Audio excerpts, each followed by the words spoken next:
Okay, on lesson 13, there's substitution, and then there's things about triangles. So I'm gonna go through the thing about substitution really quickly. I think most of you guys have had something like this before, but I'm not gonna do example 3, I'm just gonna show you example 1 and 2.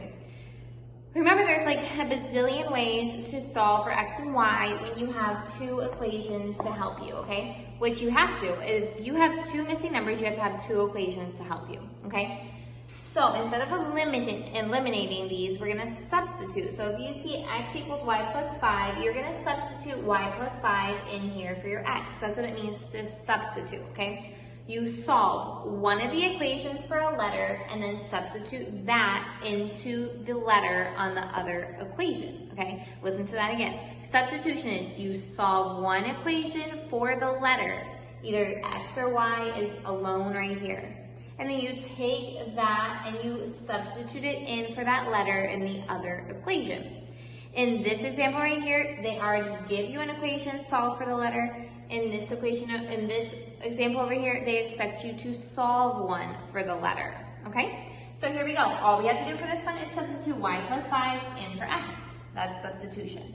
So you go 3 times y plus 5 plus 2y equals 5, okay? 3y plus 15, just make sure you distribute that over there too, plus 2y equals 5. 3y plus 2y is 5y equals, so I'm going to move this over right now. It's positive 15 over here, so it's negative 15 over here. 5 minus 15 is negative 10. Divide by 5, divide by 5, y equals negative 2, okay? You're not done though because you need to find the x and the y. Come back over here, I'm going to substitute it into this one. That's the easiest one, but you could do either one. You're going to get the same answer. This is negative 2. Negative 2 plus 5 is 3, so x equals 3. Remember for these, you do need to check them. You do need to make sure that if you substitute x for 3 and y for negative 2, you're still going to come up with the right answer. Well, let's do it right here. 3 times 3 is 9, plus 2 times negative 2 is negative 4. So 9 minus 4 is 5. Boom, we checked it, okay? Over here. You're gonna solve one of these for either x or y. Guys, I'm always gonna solve for the one, if it's possible, that doesn't have a number in front. So I'm gonna solve this one for y, okay? Yes, it has a negative, which is gonna complicate things just a little bit, but it's still easier because you don't have to do a lot of division. So I'm gonna do 3x minus y equals 11 to the y. So I'm gonna put negative y here. Okay, because that's leaving this alone, and move this over here. Negative y equals a negative 3x plus 11. Why a negative 3? Because when you move it over from here to here, you have to change the sign, so it's negative 3. So now look, you have a negative right here, you gotta make that positive. To make this positive, you have to change the signs of everything again, so it's gonna be positive, positive, negative. Now y equals 3x minus 11, okay? If you don't understand that, text me and ask me to send you a little video a little bit slower to explain why all of that works, okay? So now you have this solved for y. Now you're going to take this and substitute it in for y in one of your equations. So I'm going to do the one that I didn't touch yet. I'm going to do this one.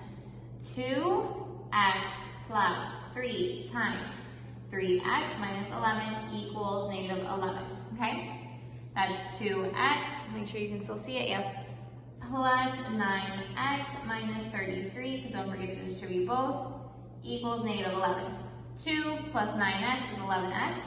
Move my negative 33 over here to make it positive 33, equals 22. 11 divided by 11, 22 divided by 11 is 2, x equals 2. Okay, if x equals 2, I'm going to put that in here. That's 3 times 2 is 6 minus y equals 11. Minus 6, so it's going to be negative y equals 5, so y equals a negative 5. Okay? Then we substitute in to make sure that it's right. 2 times 2 is 4. 3 times the negative 15 is, 3 times the negative 5 is negative 15, so 4 plus negative 15, negative 11. Your answers are right. Okay, let's move on to triangles. So look at example 4. They ask you to find the area of this triangle. The dimensions are in centimeters, okay? We don't really care about the dimensions yet until they give you like some of it is in centimeters, some of it is in meters. So you do want to read that and make sure that you're paying attention because Saxon is going to try to start tricking you, okay? What is the formula for a triangle, you guys? Base times height divided by 2. Okay, and this one you only have your base. This is not your height. This is not your height. Don't just take the number because you see another number and it must be the height. No, your height goes down the side, down the middle, right?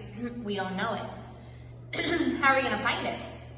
We're gonna use Pythagorean theorem. A squared plus b squared equals c squared. And you're like, what is that? Okay, I know it's a little new, but here's the thing. Remember, this is a right triangle. That was ugly.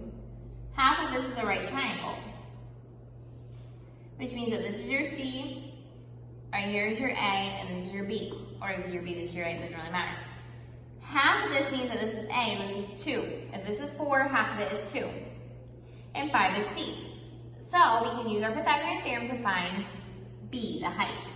So we go A squared is 2 squared plus B squared equals C squared, which is 5 squared. Okay? We have 4 plus B squared equals 25. You have minus 4 over here. B squared equals 21, right?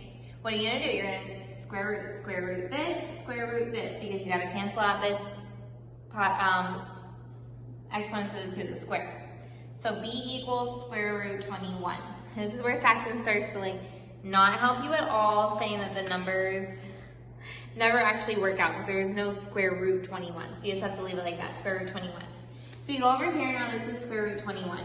So now if you're gonna go base times height divided by 2 for your area, right? You're gonna go base is 4, go back to 4, okay, not 2, it's 4. Times your height, which is square root 21, divided by 2, okay? That's gonna be 4 divided by 2 is 2. So your answer is 2 square root 21. That is the area of your triangle. It looks weird, but that's your answer, okay? So go ahead and try to practice, and then I'll show you the answers. Okay, so I did some of the work for you already. I'm gonna show you the answers, and then we'll go through quickly what you might not have understood. X equals 5, Y equals 2 for A, and then B is 2 square root 5. For this one, you're just substituting in Y plus 7, right? So you Y plus 7 into the X, so you have 2 times Y plus 7 plus 3Y equals 4. It's going to be 2y plus 14 plus 3y equals 4. So it's going to be 5y equals negative 10. Y equals a negative 2. That's why you have negative 2 right there. Okay? Substitute it back in here. That's going to be a negative 2. 7 plus negative 2 is 5. And that's your answer. You can substitute it here to check it. 2 times 5 is 10 plus 3 times negative 2 is negative 6. 10 minus 6 is 4. Here, you do base times height divided by 2. You don't know your height. So, you cut this in half. 2 squared plus b squared equals 3 squared, right? So that's 4 plus b squared equals 9. Bring your 4 over here. 9 minus 4 is 5. Bring your b squared there. You have to say the square root of b squared. Square root of 5 is your height then. Base times height divided by 2. 4, that's your base, times square root of 5 divided by 2. 4 divided by 2 is 2. 2 square root of 5, okay, is your answer. Thank you. Have a great day.